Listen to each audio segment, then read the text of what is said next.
This is Daniel Steinberg, and you are listening to The Maggid Method, a new podcast about Drashos. Today we interview Rabbi Ari Neuman, Assistant Rabbi at Torat Emet in Columbus, Ohio. Enjoy. I wanted to unpack your Rosh HaShanah sermon because, I was sitting there in the audience live while you were delivering it, and from my perspective, there were so many parts of it that were so effective, and I wanted to understand your process in terms of went into the preparation, what went into the delivery, how you felt afterwards, any feedback you received from congregants about it. Right, got it. Okay, I have to be honest, I had to go out for a few minutes right before you got up to speak, and I missed your opening, which is such an integral part of a drasha that, the first impression. So how did you start? And how much weight do you usually put into how you open? I try to think a lot about openings. I find that if you start with any hackneyed, regular canned line, like in this week's parsha, you're basically asking people to go to sleep. And so I feel very strongly that you want to try to lead with something that creates a little bit of, want people to have a little bit of a question, where is this going? I want people to have that thought, but I also don't want to bury the lead. I want people to have a sense of where we're going, but I want there to be a little bit of mystery, if possible, in where we're going. It happens to be in this drasha, I did not do one of the things that I learned from one of my teachers is J.J. Schechter, and he always talked about in a drasha you want to make the H, which is you have a line here and you have a line on the end, and then you have that line in between that connects them. But you draw the first line, then you draw the second line, and then you draw the third line in between to connect the point A and point B. And so there's a little bit of stress there when you have those two standing lines before you connect everything, that you want to try and create that pressure. So sometimes I'll open with a story or a question, and I'll leave people hanging there. In this case, actually, the drasha had more of a linear framework. This is actually, this style of drasha for me is where there's a central, almost kind of like when we have kinos or slichos, and there's a line that we constantly come back to. Yeah. So for me, there was a line that I opened with, and then I manipulated over the course of the entire drasha. The line is actually a line from a poem. It's a spoken word poem from Sarah Kay. And the line goes, because there's nothing more beautiful than the way the ocean refuses to stop kissing the shoreline, no matter how many times it's sent away. And I repeated that line twice to open up, because there's nothing more beautiful than the way the ocean refuses to stop kissing the shoreline, no matter how many times it's sent away. And then I had a vignette of how Rosh HaShanah, for me personally, and the ocean had a connection for a long time. We're going to get there. Yeah, we're going to get there. It was very effective because I missed that opening, yet I still know exactly what you were talking about. And that line stuck in my mind, and it still does. It's still resonating. So it was very effective. Okay, so I liken the High Holiday Drasha season to Lahavdil, the Super Bowl. It comes once a year. The stakes are really high. Right. Everyone's watching. Ads are really expensive, and they have to count. So what goes into your decision about what to talk about on Rosh HaShanah, Shabbos Shuvah, Yom Kippur? What, walk me through that process, your thought process of what Kehillah needs to hear. Yeah. So, my instinct tends to be, doesn't always work out this way, but it tends to be focused Ben Adam Lechavero. In particular, I find that I think that people can grow a lot in their interpersonal relationships. And I also find that because you have a broader audience, often, particularly on Rosh HaShanah and Yom Kippur, I'm not sure about Shabbos Shuvah, but particularly in Rosh HaShanah and Yom Kippur, that having an idea or a message that should be something that everybody can take away from, Beidan Lechavero is an area that I find lands better with the entirety of the congregation who shows up. I've mentioned to you in the past that I struggle as a rabbi with the balance between how much do I love, support, and embrace people, and how much do I try to push people. And so I would say that during the year, I probably err on the side of love and embrace. And during the high holiday season, I am more willing to push a little bit harder. Hmm. So my goal is to try to move people to do something that they don't necessarily want to do, or that they're not normally reminded that they really should be doing at this period of time. But it doesn't always work out that way. Really, again, I've also mentioned to you that sometimes for me, depending on what the year brings and my preparation brings, if a particular source or a particular idea is one that I just come back to a number of times, so I will run with that. Hmm. I'm often, the way that I consume everything is constantly with a back in the back of my mind. I'm always thinking about, is there a place for this in a drasha at some point? And whenever I hear or find something, and as someone who's a planner, you kind of have Yeah. to do this.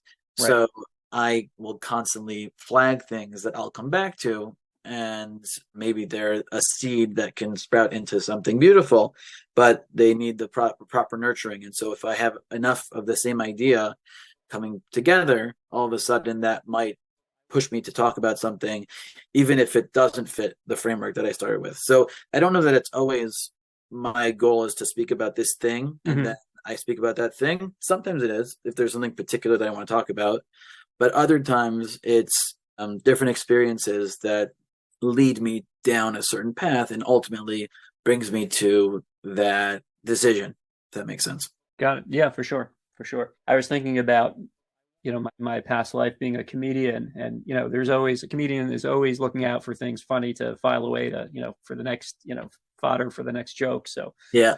Havdil, yeah, it's like everything's material. Everything is grist for the mill. Yeah, you So never know. I find, again, so stylistically, one of the things that I find very much is that I greatly, greatly prefer true stories that are not so surprising, that are not so unbelievable, that are not so, right, these swerving stories with that boy was me. Once in a while I will use them, but yeah, I'm much bigger a fan of the real life, just recognizing something that is happening in front of everybody, but most people just walk right past it, and I can kind of zoom in on it and say, oh wow, that was a powerful moment. I would yeah, love to capture that and use that and bottle it, and find a place for it. So that's, I greatly prefer those types of things. observational type of stuff. Yes. Yeah, got it. Okay, so my takeaway from your sermon was two things. That no matter how many times we fail, mess up, God keeps on coming back to us like the waves on the shore. Yeah. And B, that we need to be godlike in our interactions with others and come back to them when they mess up and fail us. Did I get that right? Is that what That you is want? 100%. That is Okay. exactly. If I had to give a two-line summary, I don't think I could have said it better. Okay. Perfect. So that was what I encapsulated. So the part that I walked in on was you're reminiscing about the waves and the shoreline and the mushal, the parable you gave. It was very the imagery, and so I was wondering if you could just repeat it for the sake of the people who weren't there, so they understand what we're talking about. Sure. So my family in 2004 started going to Old Orchard Beach, Maine. We went to basically help save a shul that had come under some pressure to go from an Orthodox shul to a Reform shul, and the people who had been running the shul for many, many years didn't have really the money or the ability to lead high holiday services. And we had somehow come across this shul on our camping trips as a family in Maine. And when we found out that the shul was in trouble, we committed to going out and basically leading the Rosh HaShanah Yom Kippur davening for the shul. And it started for 1 year, and then we did it for many, many years. And we'd go up as a family, and it was us and one other family, and that would do the whole thing together. And they would always put us up at this little inn, this quaint inn right next to the shul on the beach. Right on the night of Rosh Hashanah, the first night after our meal, every year I would walk out by myself. Again, I was 17 when this first started, and I Yeah. would look out on the beach, and the beach was totally empty, and it's Maine, so the light pollution is very faint, so you can see incredible amount of stars, and the vastness and endlessness of the ocean is just black. And Wow. you have crashing waves on the beach line. And you feel very small. You feel the power of the world. And this line of Sarah Kay's poem brought me back to that moment on Rosh Hashanah where I had this memory of the ocean and that the waves constantly crashing into the shoreline. And again, it's much more violent in real life, but the way that she takes that violence and makes it so beautiful, Yeah. for me was a just paradigm shifting perspective on that memory. And so it was very natural for me to talk about this on Rosh Hashanah. That's great. That's awesome.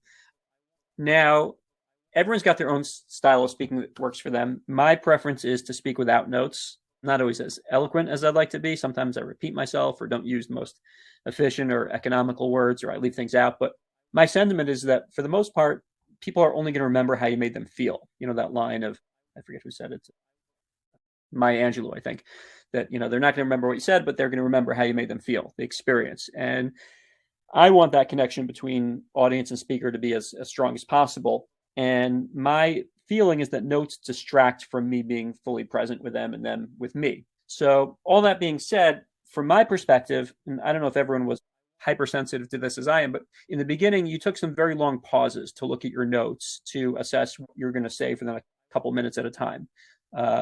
And then as the drasha proceeded, you went off your notes, obviously for the personal part.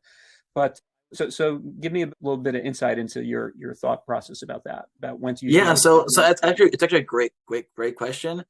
I remember when I was in Smicha, so we took homiletics with Rabbi Lookstein from KJ. And Rabbi Lookstein was he would just read his speeches basically. His speeches were completely scripted. And I hated that personally. That for me, that was like, why do I need you? Right? Just give me your drasha. Yeah. And that's fine. On the flip side, I have gone completely without notes, and sometimes I found that I lose kind of the tightness of my idea when I don't have the grounding. Mm-hmm. Now, I will say that one of the things that I'm very comfortable with is sometimes a drasha comes out slightly differently than I have it written down. Not this particular drasha, but there have been times where something that I thought was important in the process of making my point when I was writing it, when I was saying it, it didn't naturally happen in my head, and often I find that to be a mental edit that I didn't make when I was writing it and doing it to myself, but when I'm doing it now publicly, I'll go back and I'll often take that piece that I had just left out and I'll remove it from the final version of my drasha, unless I feel like the drasha didn't land because I missed it. But normally, if my brain is doing that, that means that I had added an extra step that was not necessary in the natural progression of the drasha. But what I'll say is that halavai, I should have enough time to really perfect the drasha in a way that I felt I could go without any notes. But I think for me, the amount of time that I put into a drasha is I spend a lot of time crafting it, and then I do spend time actually thinking and presenting it in my head, and maybe when I'm walking or doing something like that, how it's going to come out. But I don't spend hours. I don't spend even a half hour of actually practicing the presentation, only because I don't have the time for it. If I had endless time, I think that, and the truth is that there are times where there are shiurim or drashot that are repeats that I've done in the past, and they're coming back now, and I find that those I don't need notes, because I already spent that time and mental energy and already presented it, that I can often it's not like play on a videotape, but there's a certain amount of it that is already so ingrained in terms of how the drasha is going to go, that I can do it completely without notes and adjust it on the fly if I need to. I think it's just a comfort level with the material and making sure that I am not too meandering. I think that the notes help me stay on point to the best of my ability. And yeah, obviously, when it comes to certain parts where you're sharing the personal stuff, it's easier to completely go off notes. And you'll see me often, my opening and my closing often are more, the words are more tailored. I'm trying to bring back some of the elements that if I don't have those notes to remind me to mention the fact that I had just gone through, right, the Pincus, the piece from a Pincus, as well as the section from Eicha, in my closing note, I might not circle back to them. So I often will write that part out in order to try to remind myself to return to all of the points on the journey in the end. And often, again, my opening is very structured, and so I want to make sure that I lay the groundwork properly. So I do sometimes pause for an extra half a second longer than I think most people do. My wife makes fun of me for it. It's one of the things that she's like, all right, what were you doing up there? Right. We'll just I'll take our time while you exactly. Okay, so let's get to my favorite part of your Joshua, where I think you nailed it. From my side of the fence, it was just so effective at getting the whole room locked into you as a speaker, and you spoke from the heart, lovingly, but with an important message that we all, including myself, needed to hear. And I'm going to let you relate it, and I'll interrupt you with my point of view as a listener, and the parts that I thought worked really well, if that's okay. Sure. I assume you're talking about the transition from the Bein Adam to Adam Chavero moment. Exactly. Yeah, the personal story. And yeah, go ahead. Take it from where you feel is appropriate, and sure. And I'll interrupt, with a couple points that I thought, just really wanted to bring to light some of the things I thought you did really well. Right. Maybe some were subconscious. So first thing, I tried to mentally prepare everybody. The transition line that I think I used something along these lines was, I think I've been easy on you to this point. Right. Most of what I spoke about, most of what I spoke about so far is between us and God, and the truth is that you can fake that as much as you want. Your relationship with God is between you and God, obviously, and I can speak all day here, and you can do whatever you want, and no one will know the difference. But the truth is that the next part is going to be a little bit harder, and this part is how we as human beings need to take this lesson and translate it into the relationships that we have with other people in our lives. And that we need to, in the same way that we have people that we love and adore, there are also people that over the course of life, one reason or another, there is tremendous distance and dysfunction with those people. And we need to be the ocean that comes back to their shoreline again and again and again, showing that love. And then I shared a story from my mom, and I explained that how my wife and I just celebrated our 12th anniversary. I called it my Bat Mitzvah anniversary. And this summer, my mom decided that despite the fact that for 12 years, she and my mother-in-law really never got past their fighting at the creation of my wedding, at all the planning of my wedding, there was a lot of, this is how it should be done. This is how it should be done. This is how we should pay for it. That's how we should pay for it. There's just a lot of animosity created between my mom and my mother-in-law in that process, that they just would not talk. They couldn't talk to each other for a very long time. My mom decided to give a call to my mother-in-law and to apologize for some of the things that she did wrong at the planning of my wedding, and said to my mother-in-law that it was something that we needed to turn the page, turn the leaf, start over again. And I said how inspired I was by my mom's bravery to be willing to make that first step, and how inspired I was by watching her example. And I said that from my perch as a rabbi, I unfortunately witness so much dysfunction, so many families who have, whether it's mother-in-laws, whether it's brothers and sisters, parents and children, that uncle that nobody talks to, there seems to be so much family issues that have been unresolved. And I said a little bit jokingly, right? Obviously it's their fault, right? Obviously it's the other people's fault. because that's how we always feel. We always feel Right. like they've wronged me, and so I don't want to make the first step. I don't want to be the one to. Why should I do it?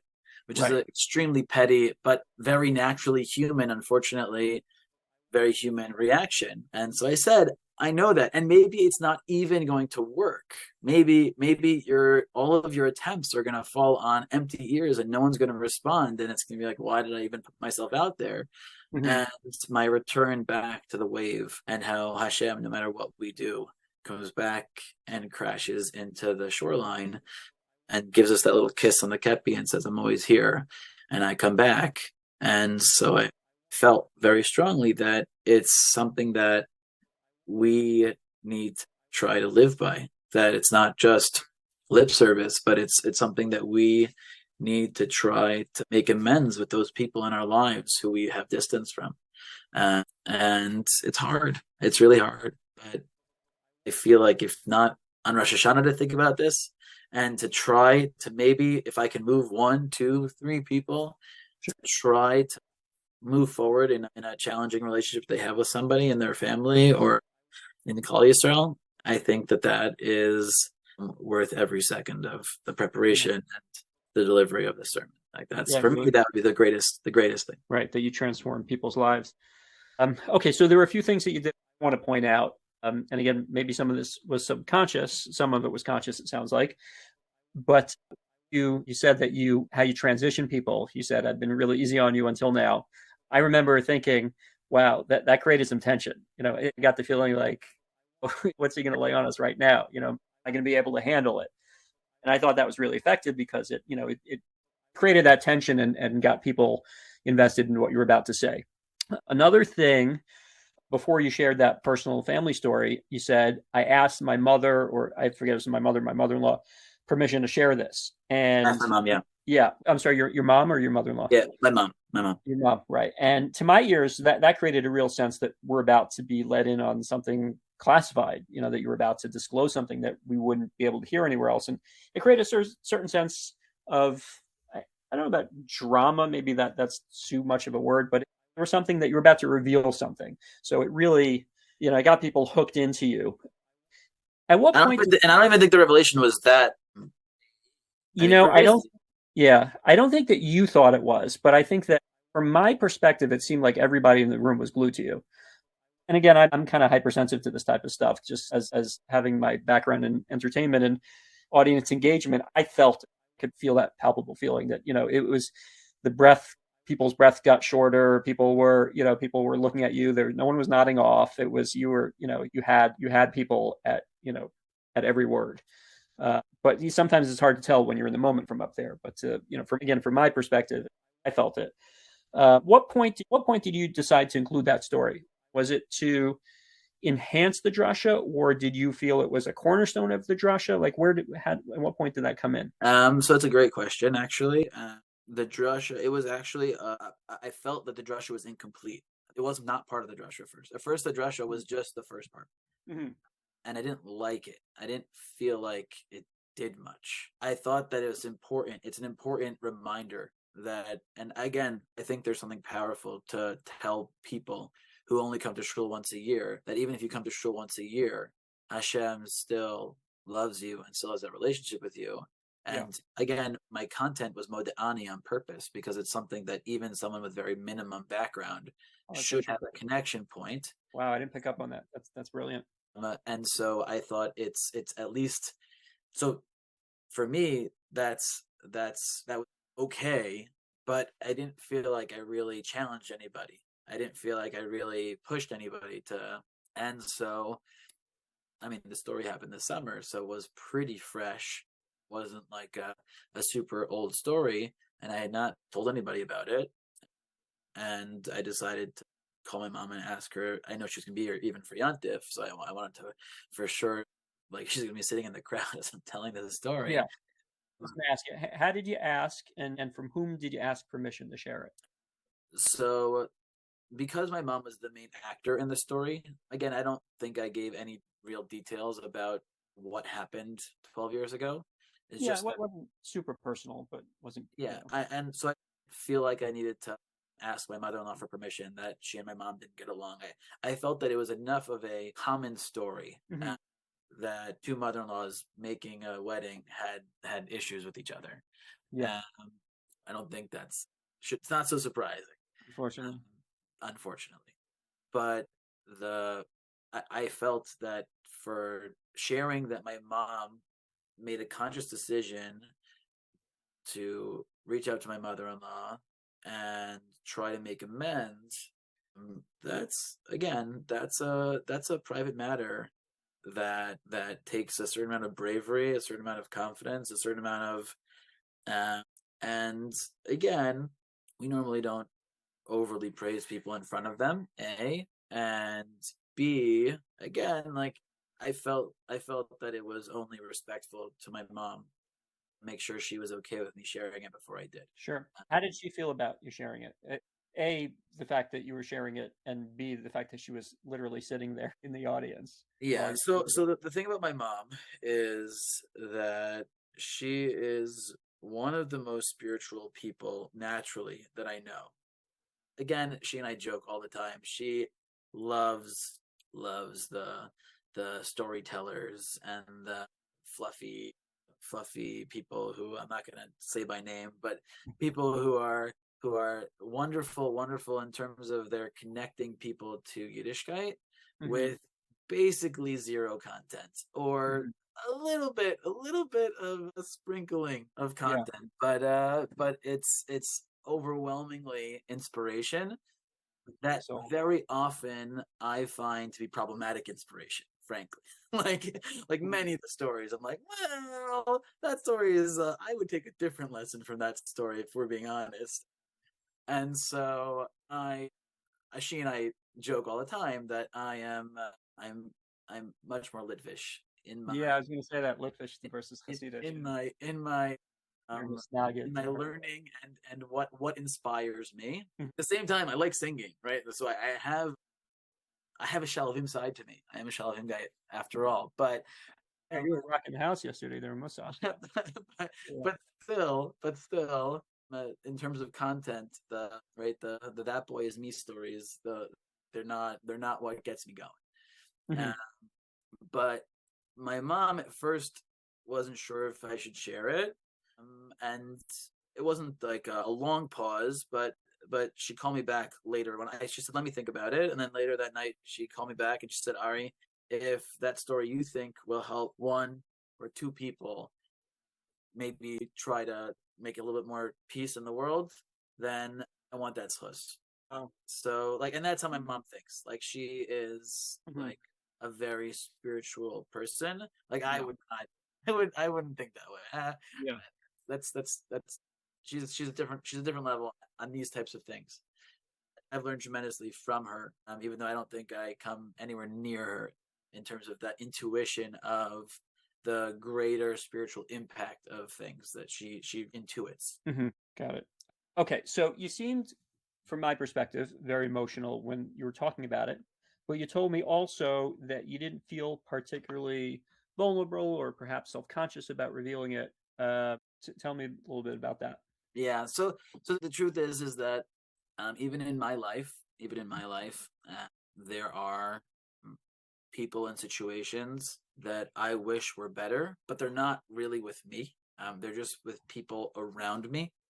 And so I think the heaviness or the emotionalness that you were sensing, or probably my emotions around a lot of these situations that I am dealing with, but I don't feel vulnerable because it's not, thank God, I don't feel like I have people in my life that I have cut out for these types of reasons. So you were a degree removed from it. Yeah, so I'm a degree removed. So it's still emotional because involved in a lot of situations that pain me greatly.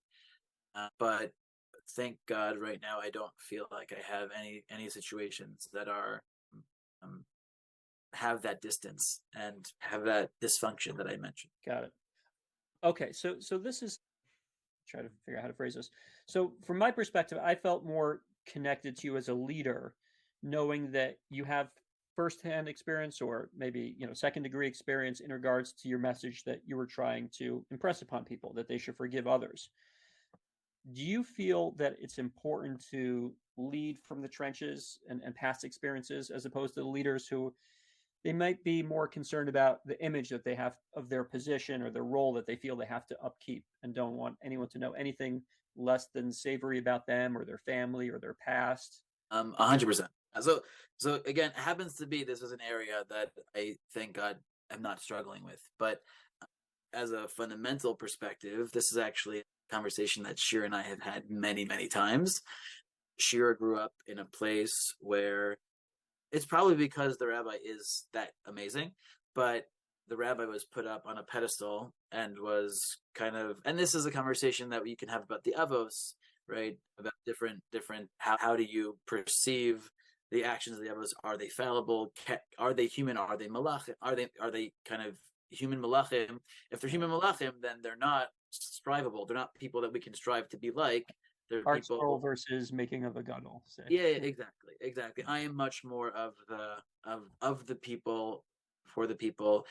My brother has a lot to say about the way that I dress. He thinks that I should always be wearing a suit and that I should always kind of dress a certain way. And I always felt that I'm doing my best to connect to HaKadosh Baruch Hu, and what I wear to differentiate myself from the people in my shul, I think, is not the make or break. I don't feel that is a necessary element. Again, maybe I should be wearing mechubedika clothes for davening for that reason, but not because I'm the rabbi.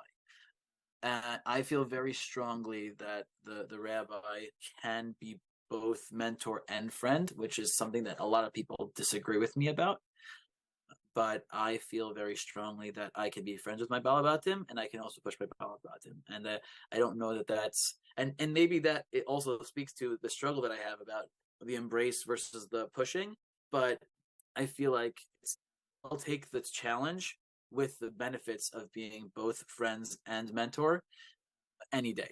So yeah, and I think that sharing your own struggles, I feel about it's about parenting a lot. I feel that parenting is a really challenging, beautiful avoda that we all jump into with 2 feet and then realize that we have no idea what we're doing. And I feel very strongly that you want to, again, communicate that you're thoughtful and yet you're always trying to learn how to be a better parent, and that you fail all the time. And that's okay. I think, yes, I would say just yes to your question, but I feel it very passionately in a lot of ways. Right, that we're all in this together, that we're leading from the middle and not from... I've said this in the past, but I'm inspired by the leadership of Yehoshua versus the leadership of Moshe. Moshe was the Pnei Chama. You couldn't even look at him, right? He was just so otherworldly. When the Jews complained about water or food, Moshe's like, what the heck? Like, God just split the sea and took you out. Like, stop complaining. And for me, the fact that when Yehoshua takes over, there's no more kvetching, there's no more complaining, is a huge function of the way that Yehoshua leads as one of the guys. He was not a cut above everybody else. He was one of the people. And I personally view that as, and again, I don't know that it's the only way. I just know that it's the only way for me, right? Like, I appreciate that there had to be Moshe Rabbeinu, and there are certain leaders who I feel like maybe it's appropriate for them to lead really, really from the front. It's not for me. And so, do you think it's an old generation versus new generation thing? Because I mean, Yoshua and Moshe were pretty much the same generation, but I'm saying more like 21st century versus 20th, 19th, 18th century, kind of the Rav figure. You wouldn't expect them to be sharing these types of things necessarily, but now it seems people need these types of disclosures and that, we're all in this together. I'm not perfect, just trying to show you what works for me and what the Torah says about it.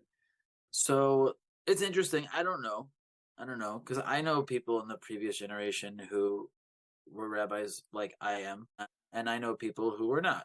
And I know people today who are rabbis that are more lead from the front and on a pedestal and not from within. I think it's more common today. I certainly think that the unfortunate realities of rabbinic abuses of power have forced people like me to really look in the mirror and say, well, it happened to these people. Am I immune? I don't think I'm immune. I don't think that I'm, right, because I have the title rabbi, that I all of a sudden have a past that I couldn't do things that are inappropriate. And so for me personally, I feel very strongly that I never want to lead people on to the perspective that I am this perfect human being. I want to strive to be. I want to strive to be the best version of me that I can. But the humanity that comes from being honest at our own fallibility, I think, is healthy. And yeah, so again, I don't want to I don't want to besmirch anybody who feels differently. I think that there are certain people that are really that unbelievable, and that we need those people. We need those people leading from the front. Yeah. I just know that's not me, and I'm okay with that. Yeah. Yeah. I mean, not everybody can be touched by those people, and not everybody can be touched by the way that we do it. Right. So, Look, you needed the tribe of Yehuda in the front, and you needed the tribe of Dan to be Maaseh full of souls that didn't quite make it. And right. so you, Right. Okay. Just a couple more quick questions. Well, like I said, I loved how you challenged the Kahila at the end to make amends, which is last step of my method, which is, give them something that they can put into practice right away, even if it's small, which in your case it wasn't. yeah. But can you share, did you get any feedback? Did it inspire anyone to do anything? I know it's only been a day or so, but Stories of people who told me that they're going to do anything. mhm. I had a lot of people enjoyed the drasha, and there are a couple of people who I know are going through situations that completely fit into the theme of the drasha, and I got one of two type of reactions. One reaction was, yeah, your drush is really making me think. Really Mhm. make me think. I need to have a conversation with some of my people to try and figure out if I'm brave enough to try. Right. Yeah. I definitely got people thinking about the possibility of. You I put a haven't heard. chink in their armor. Yeah, and then I got some defeatist responses too. Like Rabbi, you spoke beautifully. It was really powerful.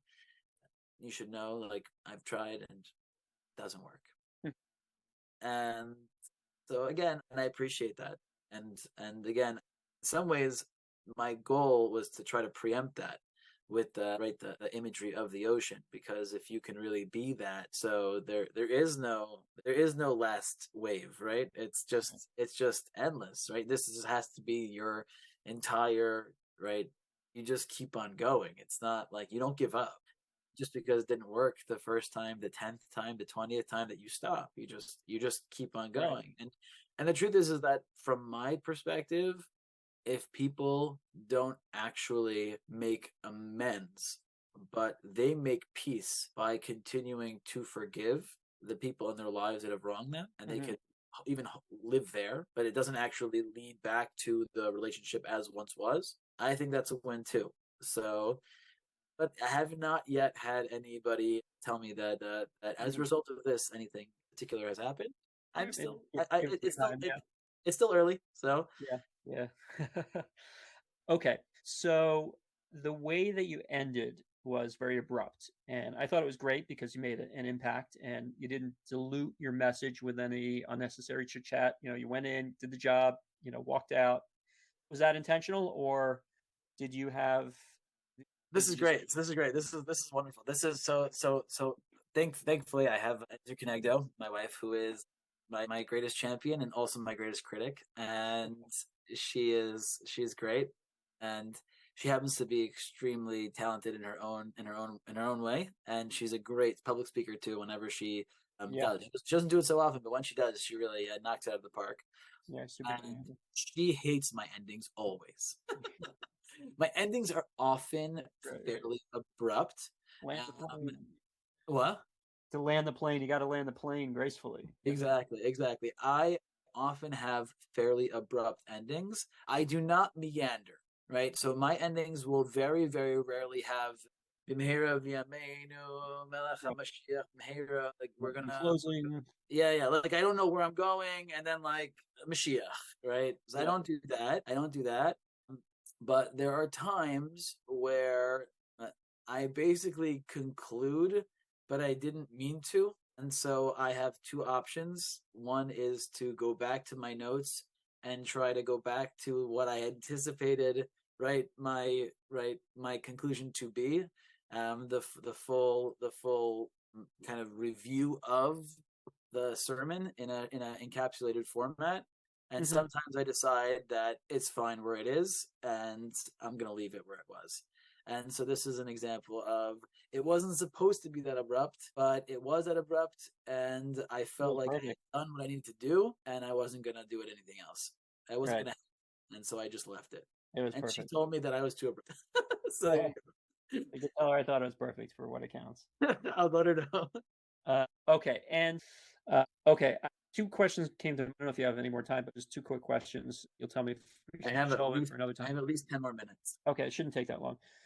The question that I wanted to ask you is, how do you feel attention spans today affect your delivery of drashos? Do you take that into consideration? It's a good question. I feel like, I don't know. I don't think it doesn't change the way that I give a drasha. I feel very strongly that if you are compelling, then you will hold people's attention. Now, that's not to say that I am every time I give a drasha, it doesn't happen. But I know that there are times where my drasha lands better. There are times where my drasha lands not as good. And then I try to go back and try to understand, what did I do well? What did I not do well? Why did this work? Why didn't it work? And I don't know. People still read books. If it's a good book, if it's captivating, it's a good book. I always say, the average length of movies now is up to almost 2.5 hours. Yeah. Which it went up. It's only going up. Yeah. So again, and it's not even that. Like most things nowadays are Netflix shows that are like 10 episodes, and people will just watch straight. Yeah. Right. Where did you find 10 hours to do that? Right. So again, if it's compelling, I feel like people get attention. Yeah. Obviously, if you start off with this week's parsha, so you're asking people not to pay attention. So so your thought is, let me put the heavy lifting in terms of how compelling I can be, as opposed to people's attention spans are really short. Let me be as short as possible and try to make an impact within that short time span. Yeah. Again, so I don't speak that long. My drashot are not that long anyways. Yeah. It wasn't choice of that is not because attention spans are so short. It's that I think that you can do everything you need to do in 12 minutes. Right. Yeah. Again, I don't think it's sheer clelly. I don't think it's meant to be this long-winded idea. You're trying to move people to do something with their spirituality. You're trying to get them to whether it's engage with something, you're trying to get them to do something, you're trying to encourage people to believe something. It doesn't have to be a major thing. But you're trying to get them to do something with the drasha. And so whatever it is, there's no commercial that's 12 minutes long. So you have a 12-minute commercial, right? So you're trying to get someone to do something in 12 minutes. If you need more time than that, in my opinion, then you're doing something wrong. Right. Or that's not the platform for it. Exactly. It has to happen in a different format, or coffee or whatever it is. 100%. So that really kind of leads into the last question, the last question, which is, in your opinion, what is the purpose of a drasha? Is it to educate? Is it to inform? Is it to transform? Is it to connect? Is it to lead? Maybe it's all of the above? So there's a lot of little pieces to it, right? So if I think the main thing is to move people, but it has to be from and rooted in Torah. So I don't want a story to move you, because for all you know, the story is moving you in the wrong direction, right? I want the thing that you're being moved to do to be generating and emanating from Torah. So that's why, again, if you have a single makor that you're really developing and you're really trying to send the message of that source, then that is that's going to be doing it for you, right? So in the case of this particular drasha, so Modeh Ani, right, is actually a corollary. It's a much smaller piece of this that I hope some people come away from, which is that when they say Moda Ani, they will think about the fact that we start with the word Moda and not Ani, right? That we start with the word thank you and it's supposed to I, and that Moda Ani is meant to be about thanking God for another beautiful day, and it's not always about us. And the Rabba Munasecha, no matter how bad life gets, right? We believe in God, God believes in us. That little piece of Torah, right, from the Nefesh Shimshon, from Shimshon Pincus, as well as kind of my insight from Beis Rashi and just Eicha and my own little idea, but I think comes out of the Psukim. Those two ideas, right, are, I hope, going to, right, move you and help you understand that God's always there. And I gave them an action point that's not so simple. The Beit HaMelech arena.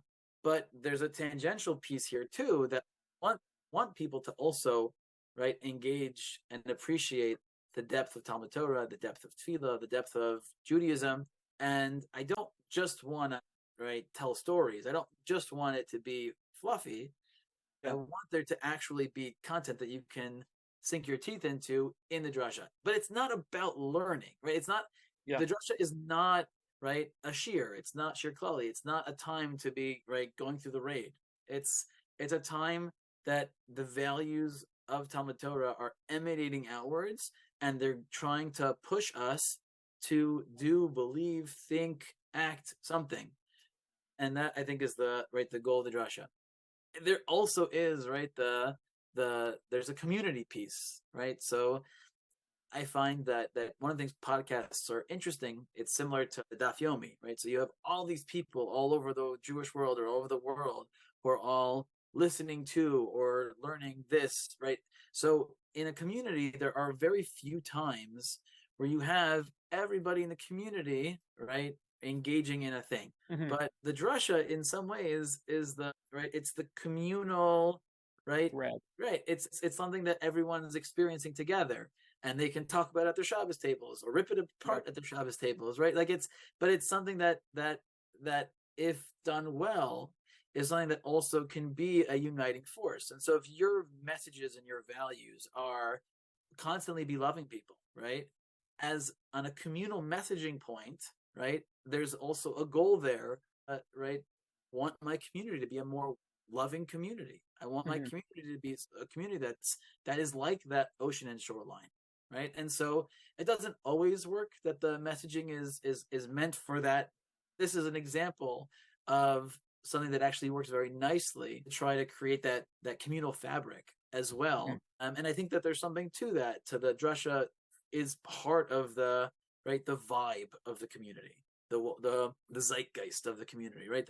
It's a part of it, right? What does the drasha look like? I think could, I don't want to put too much power into the drasha. I think it's very powerful, but I think also sometimes we put too much power into it. But I think it has that potential.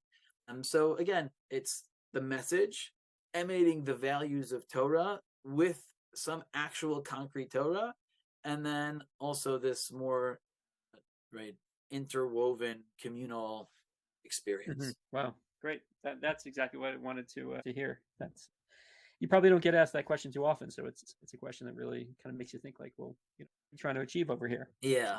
I mean, again, you with all things, right? So you have, I think many rabbis think very deeply about these things and spend a lot of time trying to perfect the trade. But it doesn't mean that every time you give a drasha, you hit on every level, right? Yeah. And so you have your gold standard, and you have your drashos that you're like, oh wow, this one worked really well, and I'm very proud of this one. And then you're going to have a lot of fail tips and strike notes and everything in between. And so you have to just kind of get back up. Again, one advantage I have right now, being an associate rabbi as opposed to a full-time rabbi, is that I don't have to produce every single week, right? So again, there's a little bit of pressure then that every time I do speak, I knock it out of the park. But there's also less pressure in that I don't have to speak every single week. So that, again, affords me the opportunity to be even more thoughtful about the things that I do say, that people who have to produce all the time, right, you're kind of running the rat race, and it's harder to be particularly thoughtful, and you're more inclined to just do what's easy. So Nice. I do think that's a caveat, right? An advantage that I appreciate having. Right. Well, you probably won't be associate rabbi forever, so. Yeah, when the time comes, I'll have to deal with that. Right. Okay, awesome. Well, thank you so much. That was fantastic. That was really, really good. Learn more about Rabbi Neuman at toratemet.org, toratemet.org, or email Rabbi Neuman. That's Rabbi Neuman at toratemet.org. And be sure to check out Rabbi Neuman's podcast, The Characters You Do Not Know, on Apple or Spotify. And to learn more about the Maggid Method, visit maggidmethod.com. This has been Daniel Steinberg, and thanks for listening.